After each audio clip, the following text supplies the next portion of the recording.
الحمد لله نحمده ونستعينه ونستغفره ونستهديه ونعوذ بالله من شرور أنفسنا ومن سيئات أعمالنا. من يهده الله فلا مضل له ومن يضلل فلا هادي له، وأشهد أن لا إله إلا الله وحده لا شريك له، وأشهد أن محمدا عبده ورسوله. يا أيها الذين آمنوا اتقوا الله حق تقاته ولا تموتن إلا وأنتم مسلمون. أما بعد، باشترين كلام خوش بسكان مسلمان برزكان فرمايشتي خواي پروردگارك لقرآن في روزة أي فرميو باشترين ريباز محمد مختار صلى الله عليه وسلم خرابترين ريقاو ريچكان أو ريقاو ريباز وريچكانا نيكا يچواني ريقاي خواو پیغمبري خوايا صلى الله عليه وسلم همو لادانيك لريقاي خواو پیغمبركي سرگرداني وبدبختية وخاونكانيان لدنيايا ولا روجي قيامتا أوانا شوينيان آقري جهنما بتايبت أوانيك دا مزرينري أو ريقاو ريبازانا وأوانشي كبانقشب أو ريقاو ريبازانا أكن خواف نامان دا خوش بسكانو احترامو ريز يكي كتلا لصفة جوانكان لأخلاق جوانكاني إنساني مسلمان. پێویستە ئینسانی مسلمان کەسێکی بەڕێز بێ، خاوەن ئەخلاق و ڕەوشتێکی جوان بێ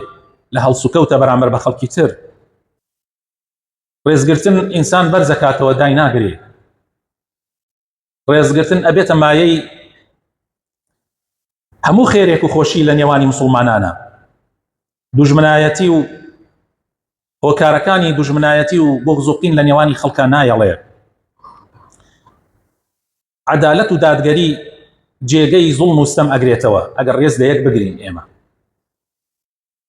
ڕێزگرتن ئەبێتە هۆکاری ئەوەی کە ئێمە لە یەک نزیک ببینەوە، بیر و بۆچوونەکانمان تێڕوانینەکانمان لە یەک نزیک ببێتەوە. ڕێزگرتن لە یەکتری ئەبێتە مای ئەوەی کەوا دڵی بەرامبەرەکەت بۆ لای خۆت ڕابکێشی. ئەو بانگەوازەی کە پێتە بۆ نمونە تۆ بانگەوازی خەڵکیەکەی بۆ لای چاکە، بۆ لای ئیسلامەتی، بۆ لای دیندارەتی، ئەگەر ڕێزیان لێ نەگری بەخوا نایەنە دەمتەوە. بەڕێز بانگەوازەکان سەرەکەون بەڕازی بەڕێزگرتن لە خەڵکی. ڕێزگرتن ئەبێتە مای ئەوەی خۆشەویستی دروست ببێ لە نێوانی خەڵکە. پەیوەندیەکان پتەوتر ئەبێ، متمانە ڕەگ زیاتردا ئەو کوتێ لە نێوانی تاکەکان و لە نێوانی هەموو کۆمەڵگایە. ڕێزگرتن جێبەجێکردنی شریعەتی خوایە و شریعەتەیە کە پێغەمبەری خوا صلی الله عليه وسلم هێنایەتی لەلایەن خوای پەروەردگارەوە. ڕۆژێکیان پێغەمبەری خوا صلی الله عليه وسلم دانیشتبوو لە نێوانی ئەصحابەکانیە، کابرایەکی بەتەمەن هاتە ژوورەوە ڕیش سپی. ئەوانەی کە دانیشتبوون خۆیانیان نەجوڵان، یعنی وەکو چۆن بڵێ جێگای ئەویان نەکردەوە بە سەریعی بە خێرایی. جا پێغەمبەری خوا فەرمووی صلی الله عليه وسلم: ليس منا من لم يوقر كبيرنا ويرحم صغيرنا. فەرمووی لە ئێمە نییە، لە ئێمە نییە کەسێک کە ڕێز لە گەورە نەگرێ و بەزەیی بە بچووکانەیەتەوە. لە ڕیوایەتێکی ترا ئەفەرمێ لە ئێمە نییە کەسێک قەدر گەورەکان نەزانێ. زۆر پێویستە ئێمە قەدری گەورەکانمان، ئەوانەی لە خۆمان گەورەترن، قەدریان بزانین، ڕێزیان لێ بگرین و احترامیان بگرین. لە کاتی نوێژی جەماعەتە پێغەمبەری خوا صلی الله عليه وسلم ڕیزەکانی ڕێکە خست. وەک ئێستا ئەم خەت و شتانە نەبوو کە خوای تەعالا ئەوە ئاسانی کردووە بۆ مسلمانان. فەرشەکان بەم شێوە نەبوو، ئەسڵەن ئەوان فەرشیان خۆڵ بوو، لەوە زیاتر نەبوو. حەسیرێک ئەگەر بوایە لە ماڵانە وەکو بەرماڵێک، ئەوە وەکو چۆن بڵێ لە ماڵە دەوڵەمەندەکانە هاو. پێغەمبەری خوا صلی الله عليه وسلم ڕیزەکانی ڕێکە خست. لە کاتی ڕێخستنی ڕیزەکانە ئەی فەرموو ڕێک و پێک بن، یعنی ڕێک و پێک بوەستن. ئیستەو ولا تختلفوا فتختلف قلوبكم. ئەی فەرموو ڕێک ڕاوەستن، جیاوازی دروست مەکەن، دوایی دڵەکانتان ئەگۆڕێ بەرامبەر بە یەکتری. ئەمجا ئەی فەرموو ليليني منكم أولو الأحلام والنهى ثم الذين يلونهم ثم الذين يلونهم. زۆربەی مامۆساکانی ئێمە لە کاتی نوێژە ئەڵێن ئەمە ئەڵێن لا ئێستەو ولا تختلفوا فتختلف قلوبكم، بەڵام باقی تەواو ناکەم، بەڵکو زۆربەمانیش مخالفەی باقیەکەیەکەی کە پێغەمبەر فەرمێ صلی الله عليه وسلم با پیاوە ڕیش سپی و گەورەکان و بەتەمەنەکان و پیاوە معقولەکان بێنە پێشەوە، نەک مناڵ بێتە پێشەوە. هەر کاتێ بینیت لە ناو ملەتێکە مناڵەکانیان لە پێشەوە بوون، پیاوە گەورە ڕیش سپیەکان لە دواوە بوون، ئەوە دەست بشۆرە لەو ملەتە. چۆن ئەبێ مناڵ ڕاب بخوێتە پێشەوە، مناڵ هێشتا بالغ نەبووە، بەڵام پیاوێکی ڕیش سپی لە دواوە بێ، معقول نییە. بۆیە پێغەمبەری خوا صلی الله عليه وسلم ئەفەرمێ با پیاوە معقولەکان بێنە ڕیزی یەکەم، پاشان ئەوانەی وا لە دوای ئەوان دێن، یعنی لە تەمەنا و لە پیاوە معقولیەتیە، پاشان ئەوانەی لە دوای ئەوان دێن. ئەوە ڕیزی پێغەمبەر و مزگەوتی پێغەمبەر بووە صلی الله عليه وسلم. پێویستە هەر گەنجێکیان هەر مناڵێک لە ئێمە کاتێ دەرسی قورئان ئەخوێنێت یان فێری ئادابی مزگەوت و نوێژ و ئەوانە ئەکرێت، پێویستە ئەمەی تێبگەێنرێت، پێویستە پێی بوترێ نابێت ڕاستەن بکوتی بۆ ڕیزی یەکەم، چونکە ئەگەر پیاوێکی ڕیش سپی وەستا بوو ئەبێت تۆ نەڕۆیتە شوێنەکەی ئەو، یان ئەگەر بینیت پیاوێکی ڕیش سپی لە پشتەوەیە شوێنەکەتی بۆ چۆڵکە بە ئەو بێتە پێشەوە. ئەمە ئەدەبی ئیسلامە، ئەمە ئیسلام جوانەکە لە نێوانی خەڵکیە. طبعا ئەمە کە پیاوە گەورەکان و ڕیش سپیەکان لە پێشەوە بن، ئەمە بەس تەنها لە نوێژان نییە، خۆی نوێژ مەدرسەیە و قوتابخانەیە بۆ شتەکانی تری ژیان، لە هەموو بوارەکانی ژیانە، لە بواری علما و داواکردنی علما، لە بواری دادگا و قەزایە، لە بواری ذکر و مشاورەیە، لە هەموو بوارەکانی ترە پێویستە پیاوە گەورەکان و پیاوە عاقڵ و ژیرەکان لە پێشەوە بن. ناکرێت لە کاتی ئێستا بۆ نمونە پەرلەمانی وڵات، ئەگەر مناڵ و مەزن چووە پەرلەمانی وڵات، یعنی تر تەواو دەست بشۆرە و تاوە. کەسانێک بچنە پەرلەمان گۆرانی چڕ و کەسانێکی تۆپانچی و کەسانێک بەهۆی ئەوە خەڵک دەنگیان پێ بدە، یعنی ئەوە تر تەواو. من ڕۆژێکیان مەدرسەیەکمان هەبوو، من مدیری مەدرسەکە بووم، جار تاقی تەلەبەکانمان کردەوە بزانم ئێمە ئەو هەموو دەرسەمان پێیان داوەتەوە عەقڵیان گەیشتووەتە چی ئاستێ. جار نوێنەری تەلەبەکانمان هەڵەبژارد لە مەکتەبەکە، پێشان نوێنەری هەر پۆلێک، ئەمجا نوێنەری هەموو مەدرسەکە. ڕۆژێکیان بینیم تەلەبەیەکمان هەبوو تۆزێک، یعنی هەوڵکو بڵێ ئیتر ئەمە خۆخوا عەقڵ ئەدا بە ئینسان، تۆزێک یعنی عەقڵی سووکتر بوو لەوەکانی تر. زۆر جار تەلەبەکان پێی پێکەنین. کاتێک دەرگای خۆپاڵاوتنمان کردەوە بۆ ئەوەی کێ ببێ بە نوێنەری مەکتەبەکە، ئەویش خۆی تر هەر لەبەرەوەی تۆزێ عەقڵیشی زۆر هین نەبوو، خۆی هەڵبژارد. تەسەووڕ ئەکەن براینە لە 195 تەلەبە و مەدرسەکە دەنگیان بە ئەوەدا بەس لەبەرەوەی پێ بکەنن، بیریان لەوە ئەکردەوە بەس ئەو هەڵسێت و تا پێی پێ بکەنن، بیریان لەو لە حەزاتە ئەکردەوە ئەلەو شوێنە، بەس بیریان لەوە نەئەکردەوە کە لەوە دووە ئەوە ئەبێتە نوێنەریان، ئەبێ مافیان بۆ وەربگرێت، ئەبێ داوای حەقیان لێ بکە، ئەبێ بڕا بۆ ئیدارە، ئەبێ چی بکە و چی بکە و چی بکە. لا حول ولا قوة إلا بالله. زيك أما تشي أمتي قيمت حتى لما أنا ما نقولش دس فكر أو نقبتيه حتى سروا ملتي أجر جوركاني بيا معقولة كان نبن بيا وريش سبيا كان نبن بيا وجيرة كان نبن بيا وخوان بلوبايا كان نبن أو أنا نبن كشرمة كان شرم عشرم أو أنا نبن كشرمة كان إيتر أم اللي تبكل كي تشيدي والله هزو دس اللي يبشر وحافظي اللي يبكى بخوا أم اللي تبكل كي تشناد يعني معقولة إيه ما إيسا إيه وكسنا رازي أبن من بيشنوجي كان بوكم ليرة ببيدزنوج بخوا كستان لبش منوج ناكن مخالفه كي جوريش ما بكستان لبش منوج ناكن اي معقوله دعاي ولا ما جورتر نوج ما نوج كودور كاتور نو مال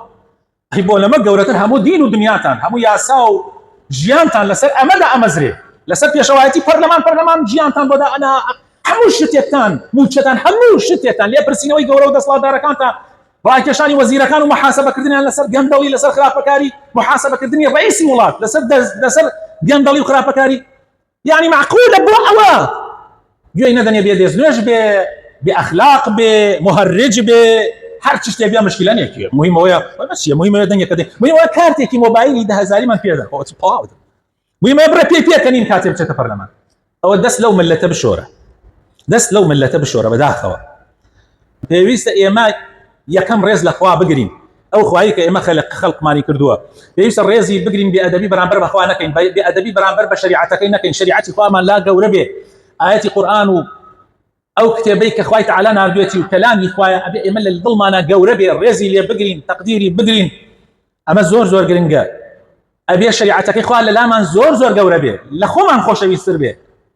لمالو بنال ما نخوش يستر به ابي احترام لبيغمبري اخويا بقرين صلى الله عليه وسلم رئيس لبيغمبرك اخويا بقرين او بيغمبري اخويا او اخوان نارديتي بياني خوي گەیاندۆتە ئێمە ئەبێ ڕێزی لێ بگرین زۆر گەورەیە ئەگەر ڕێز لە پێغەمبەر نەگری کەوابوو ئیتر تەواو ئەگەر کەسێک هەڵسێ قسە بە پێغەمبەر بکات ئێمە پێمان ناخۆش نەبێ دیفاع نەکەین بەدەم ئەگەر بتوانین کە دشمانیش ئەتوانین ئەگەر لە هیچ نەبێ ئەگەر لە زمانێکیشان نەتوانی لە دڵ پێت ناخۆش نەبێ ئەوە ئیتر خۆت بە شوێنکەوتوی پێغەمبەر مەزانێت نوێژ بۆ ئەەکەی بۆ ئەڵێ ئەشهەدو ئەنە محەممەدە ڕەسوول الله مەیڵێ چونکە تۆ لەوێ بە عەمەلی نایڵێ ئیتر دێی لەیرە ئەڵێ ئەشهەدو ئەنە محەممەدە ڕەسوول الله دەرەچی تشبیه ئەکەنی بە قسەی کابرا و پێت خۆشە قسە بە پێغەمبەر بکات یا هیچ نەبێ رازیت و سەر ئەلەقێنی ئەی وەڵڵا تۆ مسڵمان نیت ئیتر تەواو ئیسلامەتی وا نابێ ڕێزگرتن لە عولەما و پیاوە گەورەکانی ئیسلام ئەوانەی ئەهلی علمن ئەهلی زانستن ئەبێ ئێمە ڕێزیان لێ بگرین هاوکاریان بکەین ئەوان بەتەنیا هیچیان پێ ناکرێ ئەگەر ملت لەگەڵیانە نەبێ لە زۆربەی زمانەکانە عالمەکان سەر بڕاون عالمەکان کوژراون ملت گشتی دانیشتۆ بێدەنگ بووە کەوابوو معنای وایە ئێمە ملەتێ نین خاوەنی ئیمان و خاوەن دین بین ئەبێ عالمەکان پێشەوامان بن ئەبێ عالمەکان چونکە ئەوان حەقی خوا ئەزانن ئەوان حەقی پێغەمبەر حەقی ملت ئەزانن ئەبێ ئێمە ڕێزیان بگرین ئەگەر ڕێزیان لێ نەگرین ئەوانی زەعیفە بن ئیسا کاتی خەڵک ئەڵێ ئاخر مامۆستا بۆ قسەی حەق ناکات چونکە تۆ خۆت ئەهلی حەق نیت تۆ شوێن حەق ناکەوی ئەگەر قسە بکە ڕۆی جاسووسی بەسەرەوە ئەکەی ئەڕۆی پارەی بەسەرەوە ئەخۆی ئەڕۆی ئیتر ئەو چی بکات یعنی ئەو چی بکات لەوانەیە لەناو هەزار مامۆستایە دوو مامۆستا ناتوانێت قسەی حەق بکات کە تۆ لەگەڵیانیت بەس ئەگەر تۆ هاوکاری بی پشتیوانی بی لەگەڵ یابی مامۆستاش قسەی حەقی پێ ئەکرێت مامۆستاش ئەتوانێت دیفاع لە تۆ بکات دیفاع لە دینەکەی خوا بکات احترامکردن لەوانەیە کە علمی شەرعی ئەکەن زۆر گرنگە ئێمە هەر کەسێک بوو بە طالب علمی شەرعی لە قورئانەوە دەست پێ بکە حتا علومە شەرعیەکانی تر ئێمە ڕێزیان لێ بگرین پیان بڵین من ڕۆژێکیان پیاوێک بەتەمەن بوو سێ تەمەنی منی هەبوو کاتە من گەنج بووم تازە دەسم کردو پێی کە منی بینی هەڵسیا لەبەردەم منش دەسم ماچ کردم مامە حاجی تقاڵ مەسەوتی مامۆستاگیان خۆ من لەبەر تۆ وەڵاس من لەبەر ئەو قورئانە هەڵەسم کا لە ناو دڵی تۆیە ڕێز لە قورئانەکە ئەگرم واللهی دەرسێکی پێدام حتا ئەمڕۆ لەبیرم نەچووە تۆ کاتی ڕێز لە طالبی علمەکەی خۆ ڕێز لەوە ناگری بڵێ ئەمە وەکو کوڕی کوڕەکەم وایە نا ئەوە لەبەرەوەی ئەوە ڕێگای علمی گرتووەتە بەر ئەبێ ڕێزی لێ بگری ڕێزگرتن خۆشەویستەکانم لە دایک و باوک زۆر گرنگە ئەبێ ئینسان هیچ بێ ئەدەبێ بەرامبەر دایک و باوکی نەکا و حتا ئەو ڕۆژە ئەمێنێ ئەوەی لە توانایەتی بەکاری بێنێ لە خزمەتکردنی دایک و باوکە ڕێزگرتن لە پیاوی گەورە بەوەی جێگان بۆ چۆڵکەی بەوەی ڕێزیان لێ بگری بۆی دایمان بیان خەیتە پێش ئەوەی بۆی دەستیان ماچکەی کەی دەستی پیاوی گەورە ماچ کرا کەی پیاوی گەورە ڕێز لە قسەی گیرا ئەو کاتە ملت بەرەو خراپە ناچێت کاتی لەگەڵ پیاوێکی گەورەتر باوکت بێ مامەت بێ هەر کەسێکی تر پیاوێک بێ کە تۆ نایناسی ڕیژی سپیە هەر کاتێک خستە پێشی خۆت هەر کاتێک دەنگت لە بەرامبەری کز کرد هەر کاتێک قسەی لەگەڵاکەی بە نەرمی قسەی لەگەڵا بکەی بەزەی پیا بێت و ئەگەر پەکی کەوتو بێت کاتێک گەیشتە لای تۆ سەلام لە ئەو بکەی پێغەمبەر صلی الله علیه وسلم لە باسی سەلام و ئادابی سەلامە فێرمانەکە ئەفەرمێ با بچووک سەلام لە پیاوی گەورە بکە ئەمە فێرمانەکە ڕێز لە پیاوە گەورەکانمان بگرن هەر کاتی وا بووین ئەوە خێری ئەوە لەسەر خێری احترامگرتنی ژن و پیاو لە یەکتری ڕێزگرتنی ژن و پیاو لە یەکتری بە تایبەت کاتێک کەوا ماڵ و مناڵ یا خەڵکی تر لەگەڵیانایە زۆر پێویستە ژن و پیاو قەدری یەک بگرن ڕێزی یەک بگرن بەوە گەورە ئەبن بەوە بەڕێز ئەبن نابێت هەندێک و شەهەیە بەرامبەر بە یەکتری بەکاری بێنن ئەگەر بیڵێن بەیانی مناڵەکانیشیان دویان لێ بێ و خراپە بن خەڵکی تریش دوایی جورئەت ئەکاتە دەخول لە ژیانیانە بکە بەڵام ئەگەر ژن و پیاو بەڕێز من بەرامبەر بە یەکتری هیچ کەسێک لە مناڵەکانی خۆیان بگرێ حتا خەڵکی تریش ناتوانێت دەخول لە ژیانیانە بکە هیچ کەسێک ناتوانێت هانی ئەو ژنە بدە بە قسەی پیاوەکەی نەکە هانی ئەو پیاوە بدە بێ ڕێز بێ بەرامبەر ماڵ و مناڵی حەقیان نەدا مافیان نەدا چونکە ئەوان ڕێز لە یەکتری ئەگرن بۆیە ناوێرێت مناڵ ناوێرێت تەدەخول بکە خەڵکی تر ناوێرێت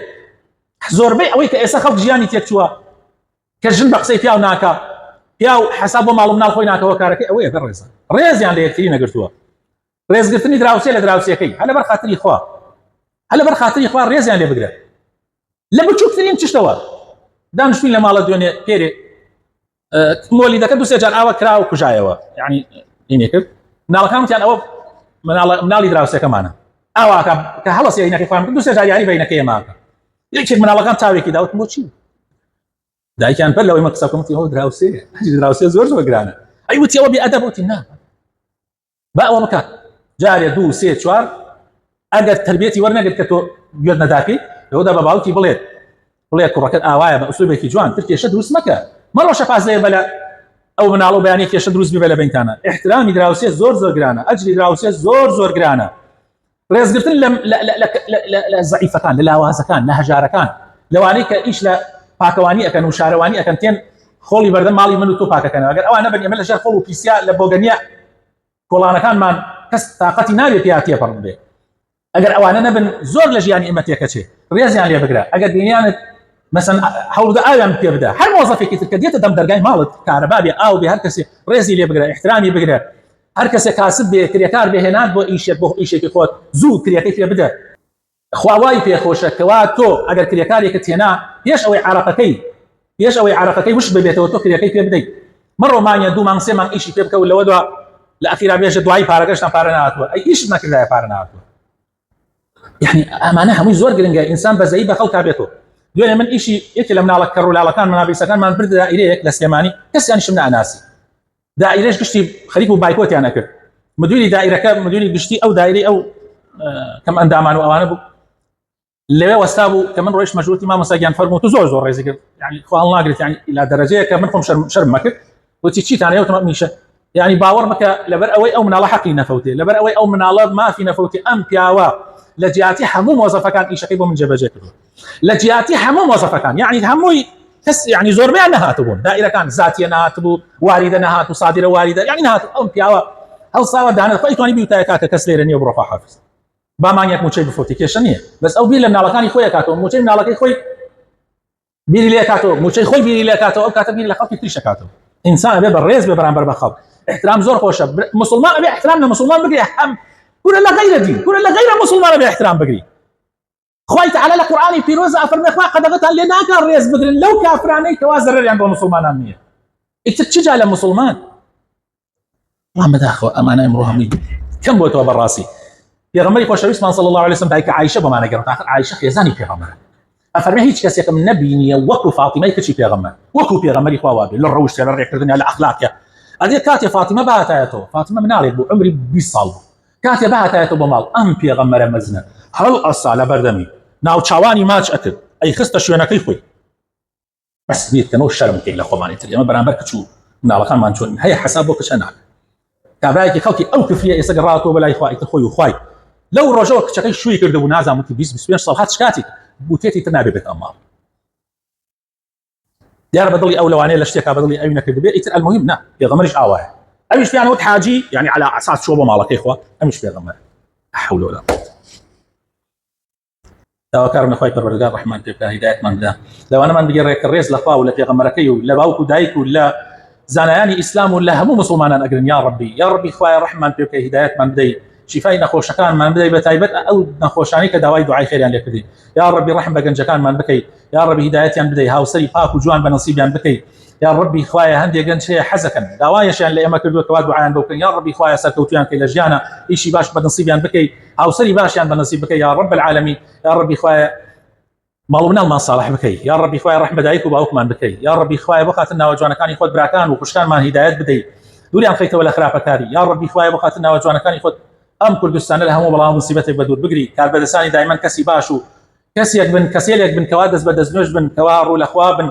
يا ربي اخويا الله اسلام هردم شكاوى بلا كردستان اخويا يا ربي اخويا بخاتنا وجوانا كان ياخذ امن وامان لملاطتك نشي يا ربي اخويا بخاتنا وجوانا كان ياخذ وخات الاسم عظم ياخذ كاري موچو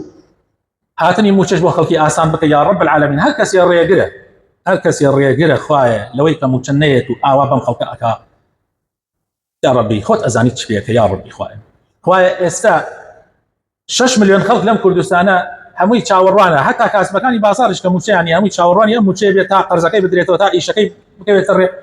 يا ربي خوايا هر كسي سببا لهال شوينك هيا اگر مني شم خوايا وام كيبكي يتجاري كتير هيك مسؤوليتكم بدس والنبي واليا بسني توا هيك مسؤوليتكم بدس ونبي يا رب العالمين امين امين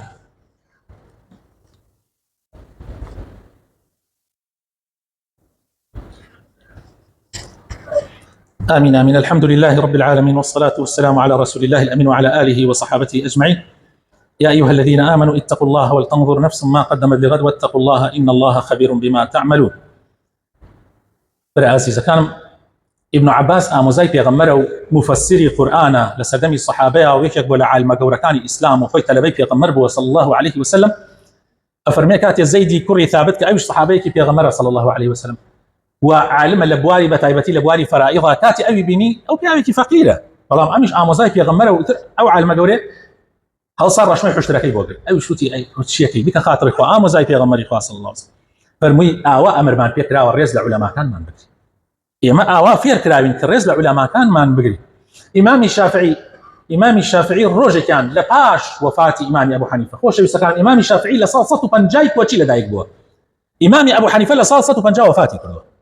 یعنی دابڕاون لە یەکتر. ئەو ساڵەی لە وەفاتی کردو ئەو لەدایک بووە، یەکیان نەبینیوە، بەڵام